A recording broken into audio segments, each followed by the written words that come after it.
Ballia Lok Sabha seat से भाजपा के ticket पर चुनावी दावेदारी करने वालों की अब नींद उड़ने वाली है। भले ही भाजपा ने अभी प्रदेश में किसी को टिकट देने की घोषणा नहीं की है, लेकिन बलिया लोकसभा सीट से टिकट लेने वालों की लंबी कतार है। इस कतार में भाजपा महिला मोर्चा राष्ट्रीय कार्यकारिणी की सदस्य वंदना तिवारी का भी नाम जुड़ चुका है, जो 28 साल बाद अपने गृह जनपद से चुनाव लड़ने की दावेदारी कर रही है। उम्मीद जताया कि भाजपा अगर टिकट देती है तो बलिया के बुनियादी मुद्दों पर चुनाव लड़ा जाएगा और महिलाओं के लिए बेहतर किया जाएगा। सुनिए क्या कुछ कहा वंदना तिवारी ने। वंदना तिवारी रामगढ़ बलिहार की बेटी हूँ। विगत 28 वर्ष से मैं भारतीय जनता पार्टी की सेवा कर रही हूँ, कई पदों पर रही हूँ। महिला मोर्चा राष्ट्रीय कार्यकारिणी सदस्य हूँ इस वक्त, और उससे भी ज़्यादा गर्वित बलिया की बेटी हूँ। साथ ही साथ एक सैन्य परिवार की बेटी हूँ, तो सेवा नीति के भाव से आई हूँ। अगर भारतीय जनता पार्टी के शीर्ष नेतृत्व जैसा कि कुछ उन्होंने विश्वास दिखाया है, कुछ और दिखा दें तो मुझे लगता है कि 5 वर्ष भी मेरे लिए कम पड़ जाएंगे मेरी सेवा करने में, और मुझे और भी उससे भी ज़्यादा का काम ज़रूर दिया जाएगा बलिया भूमि से। आज आपके द्वारा प्रेस कॉन्फ्रेंस का बलिया में मुद्दे बहुत हैं, लेकिन पहले मुद्दा जैसा कि महिला सशक्तिकरण के लेकर के मोदी जी का विश्वास हुआ है, तो मैं चाहूँगी इतने पुरुषों ने यहाँ पर अपना योगदान दिया है। पहली बार एक महिला को भी अपना कुछ सेवा करने का अवसर दिया जाए। इस क्षेत्र की जनता और शीर्ष नेतृत्व हमारे पार्टी के अगर मुझ पर विश्वास दिखाएं तो मैं महिला सशक्तिकरण पर एक ज़रूर इम्प्रूवमेंट कर पाऊँगी। मुझे पता है कि मुझे महिलाओं को सुरक्षा देने में, महिलाओं को आगे बढ़ाने में अगर मुझे मौका मिलेगा तो मेरी बलिया की बेटियां किसी भी अन्य क्षेत्रों से पीछे नहीं रहेंगी। तो यानी मुख्य उद्देश्य बलिया में यानी आपका आने का मतलब कि लोकसभा चुनाव लड़ना है, तो क्या भाजपा आपको टिकट दे रही है? उम्मीद तो कर रही हूँ। मैंने बहुत निरंतर काम किया है और मेरे काम का CV सब तक है, सबके पास पहुँचा है। सब जानते हैं कि मैं सेवा ही करती रही हूँ।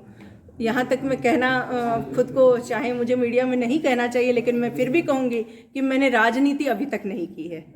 मैं सेवा नीति करना चाहती हूँ क्योंकि सैनिक परिवार से हूँ। तो इतने लंबे समय बाद आप बलिया में आई हैं, तो और लोकसभा चुनाव भी लड़ना है जी, तो बलिया के किन परिस्थितियों से आप रूबरू हुई, क्या लगा आपको बलिया में? बलिया के महिलाओं की जो परिस्थितियाँ हैं कुछ, ये अभी मेरे सामने आई हैं। और विगत जब कुछ वर्षों से मैंने बांध की स्थिति, पानी लगने की, कुछ और विशेष बहुत सारी परिस्थितियां जैसे आर्सेनिक वगैरह है, इस तरह की परेशानियां मेरे सामने में आई हैं। और मैं घूमूंगी तो मुझे लगता है कि मुझे परेशानियों का लंबा चिथड़ा मिलेगा जिस पर मैं फोकस करूंगी, काम करूंगी। तो क्या ये चुनावी आपका पहला है या इसके पूरे में भी आप कहीं से चुनाव लड़? मैंने कॉरपोरेशन का एक चुनाव लड़ने का प्रयास किया था बंगाल से, लेकिन वो चुनाव नहीं था, वो मेरी पार्टी को चैलेंज किया गया था, तो मैं उस चैलेंज पर खड़ी मिली थी। बाकी वहाँ भी रिजल्ट मेरा 2 दिन में मैंने जो गेन किया था मुझे पता है। तो क्या कहना चाहेंगी बलिया की जनता से? आपकी शुरुआत होने जा रही है बलिया से, लोकसभा सीट के लिए आप तैयारी कर रही हैं, तमाम दिग्गज जो है आप ही के पार्टी से बलिया में मौजूद है। एक चुनौती भी होगा आपके लिए? बिल्कुल चुनौती नहीं होगा, क्योंकि भाजपा एक परिवार है और पूर्व जो भी प्रतिनिधि रहे हैं या हैं वो मेरे बड़े भाई हैं, मेरे भाई स्वरूप हैं, मेरे अपने लोग हैं। और जिस तरह मैं हमेशा से चुनाव में उनका सहयोग करती रही हूँ या बतौर उनसे मेरा संपर्क आज भी अच्छा है, तो मुझे लगता है कि मेरे चुनाव में भी वो इसी तरह की सहभागिता करेंगे। आप कितने साल बाद बलिया में आई हैं? मैं बलिया में हमेशा आती रहती हूँ। अगर आपको भाजपा टिकट नहीं देती है तो क्या बलिया में रहेंगी? जो मुद्दे आपके दिमाग में है बलिया के लिए, क्या उन मुद्दों पे खड़ी उतरेंगी? टिकट न मिलने के बाद भी नेताओं की जिम्मेदारी खत्म नहीं होती है, या फिर आप वापस लौट जाएंगे? नहीं, बिल्कुल नहीं लौटूंगी। अब तो बिल्कुल नहीं लौटूंगी, क्योंकि अगर बलिया की जनता की, बलिया की महिलाओं की, बलिया के लोगों की अगर मैं कुछ सेवा बिना टिकट भी कर पाऊँ तो मैं बिल्कुल मिलूंगी। टिकट मेरे लिए सिर्फ एक ऐसा मुद्दा है कि टिकट मिलेगा तो मुझे ये एश्योरिटी रहेगी कि मैं 5 वर्ष आराम से काम कर सकूं।